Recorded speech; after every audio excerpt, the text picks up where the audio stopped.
വളരെയധികം വോളറ്റൈലിറ്റി നിറഞ്ഞ ട്രേഡിംഗ് സെഷനായിട്ടും ഇന്ന് ഇന്ത്യൻ മാർക്കറ്റ് പോസിറ്റീവ് സൈഡിൽ ക്ലോസിംഗ് നൽകി. നിഫ്റ്റി 0.22% ഉയർന്ന് 23,550 മുകളിൽ, കൃത്യമായി പറഞ്ഞാൽ 23,567 അടുത്തായിട്ടാണ് ക്ലോസിംഗ് നൽകിയത്. ഇന്ന് റിയാലിറ്റി, മെറ്റൽ, പ്രൈവറ്റ് സെക്ടറിലെ സ്റ്റോക്കുകളിലായിരുന്നു ബൈയിങ് മൊമെൻറ്റം കാണാൻ സാധിച്ചത്. അതേസമയം ഫാർമസ്യൂട്ടിക്കൽ, ഓട്ടോ, PSU തുടങ്ങിയ സ്റ്റോക്കുകളിൽ പ്രോഫിറ്റ് ബുക്കിംഗും കാണാൻ സാധിച്ചു. കഴിഞ്ഞ കുറച്ച് ദിവസങ്ങളായി അണ്ടർ പെർഫോം ചെയ്ത സെക്ടറുകളിലും കൂടാതെ മികച്ച വാല്യൂഷനിൽ ലഭിക്കുന്ന സെക്ടറുകളിലും മണി റൊട്ടേഷൻ കാണാൻ സാധിക്കുന്നുണ്ട്. കഴിഞ്ഞ ദിവസം ബാങ്കിംഗ് സെക്ടറിലെ സ്റ്റോക്കുകളാണ് ഡീസൻറ്റ് പെർഫോമൻസ് കാഴ്ചവെച്ചതെങ്കിൽ ഇന്ന് കെമിക്കൽ, അഗ്രോ കെമിക്കൽ സെക്ടറിലെ സ്റ്റോക്കുകളാണ് മികച്ച പെർഫോമൻസ് കാഴ്ചവെച്ചത്. ഇന്ന് ഇൻഡെക്സ് പോസിറ്റീവ് സൈഡിൽ ക്ലോസിംഗ് നൽകിയതിന് പിന്നിലെ പ്രധാന കാരണം ഹെവി വെയ്റ്റ് സ്റ്റോക്കുകളിലെ ബൈയിങ് മൊമെൻറ്റം തന്നെയാണ്. ICICI bank 1.05%, Reliance industries 1%, HDFC bank 0.66% higher സൈഡിൽ ക്ലോസിംഗ് നൽകി. Mid cap index 0.5%, small cap index 1% higher സൈഡിലാണ് ക്ലോസിംഗ് നൽകിയത്. ഇന്നത്തെ അഡ്വാൻസ് ഡിക്ലൈൻ റേഷ്യോ പരിശോധിച്ചാൽ 2254 സ്റ്റോക്കുകളിൽ ബൈയിങ് മൊമെൻറ്റവും 1612 സ്റ്റോക്കുകളിൽ സെല്ലിംഗ് പ്രഷറും പ്രകടമായിരുന്നു. 115 സ്റ്റോക്കുകൾ മാറ്റമില്ലാതെ തുടർന്നു. ഇന്ത്യ വിക്സ് 2.68% ഇടിഞ്ഞ് 13.35 എത്തിയത് മാർക്കറ്റിൽ ബയേഴ്സിന് അനുകൂലമായ ഒരു സാഹചര്യമാണ് സൃഷ്ടിക്കുന്നത്. എക്കണോമിയുമായി ബന്ധപ്പെട്ട് പുറത്തുവന്ന ഒരു പ്രധാന അപ്ഡേറ്റ്, ഗവൺമെൻറ് 14 ഖാരിഫ് വിളകൾക്ക് മിനിമം സപ്പോർട്ട് പ്രൈസ് പ്രഖ്യാപിച്ചതാണ്. ഇതിൻ്റെ പശ്ചാത്തലത്തിൽ 2 ലക്ഷം കോടി രൂപയുടെ ഫിനാൻഷ്യൽ ഇംപ്ലിക്കേഷൻസ് ഗവൺമെൻറ്റിന് മുകളിലെത്തുമെങ്കിലും 35,000 കോടി രൂപയുടെ ഫിനാൻഷ്യൽ എയ്ഡ് ഫാർമേഴ്സിന് ലഭിക്കും. ഇവിടെ ഫാർമേഴ്സിൻ്റെ പർച്ചേസിംഗ് പവർ ഉയർന്നതിൻ്റെ പശ്ചാത്തലത്തിൽ ഫെർട്ടിലൈസറും അഗ്രി അസോസിയേറ്റഡ് ആയിട്ടുള്ള, പ്രത്യേകിച്ചും അഗ്രി ഇൻപുട്ടഡ് ആയിട്ടുള്ള സ്റ്റോക്കുകളിലും ബൈയിങ് മൊമെൻറ്റം പ്രകടമായിരുന്നു.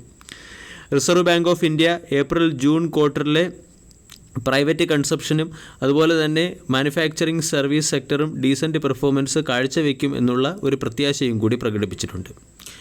ഇന്ത്യയുടെ 10 വർഷത്തെ ബോണ്ട് ഈൽഡ് ഇന്ന് 0.06% ഉയർന്ന് 6.974 നിന്നും 6.979 എത്തിയിട്ടുണ്ട്.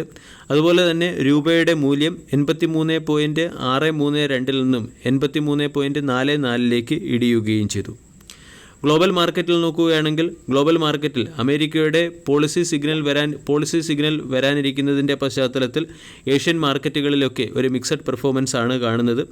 Bank of England interest rate മാറ്റമില്ലാതെ തുടരാൻ തീരുമാനിച്ചിട്ടുണ്ട്. അതേസമയം സ്വിസ് നാഷണൽ ബാങ്ക് 25 ബേസിസ് പോയിൻറ്റിൻ്റെ ഇൻട്രസ്റ്റ് കട്ട് ഏർപ്പെടുത്തുകയും ചെയ്തിട്ടുണ്ട്.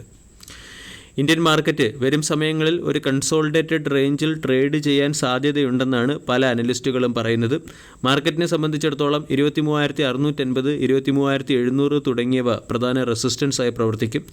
അതേസമയം 23,450, 23,400 തുടങ്ങിയവ മാർക്കറ്റിൻ്റെ റിലയബിൾ സപ്പോർട്ടായും 23,500 മാർക്കറ്റിൻ്റെ ഇമ്മീഡിയറ്റ് സപ്പോർട്ടായും പ്രവർത്തിക്കും.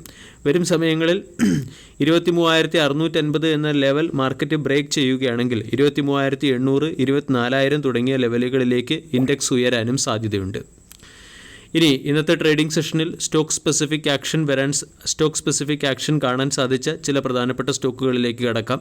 ഒന്നാമത്തേത് വേദാന്ത ഇന്ന് 4.86% ഉയർന്നു.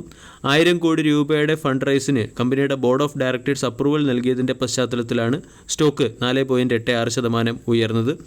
നോൺ കൺവെർട്ടബിൾ ഡിബഞ്ചർ വഴിയുള്ള ഫണ്ട് റൈസാണ് വേദാന്ത പ്ലാൻ ചെയ്യുന്നത്. ടാറ്റ കമ്മ്യൂണിക്കേഷൻ എന്ന കമ്പനിക്ക് $250 മില്യൺ സസ്റ്റൈനബിലിറ്റി ലിങ്ക്ഡ് ലോൺ ലഭിച്ചതിൻ്റെ പശ്ചാത്തലത്തിൽ സ്റ്റോക്ക് 1.83% ഉയർന്നിരുന്നു.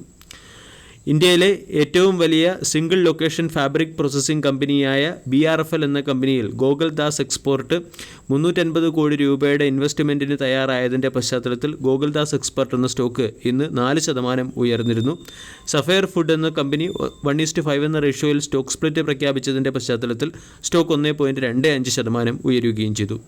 അവി സ്പേസ് സൊല്യൂഷൻ എന്ന കമ്പനിയുടെ ക്വാർട്ടർലി റിസൾട്ട് പുറത്തു വന്നിരുന്നു.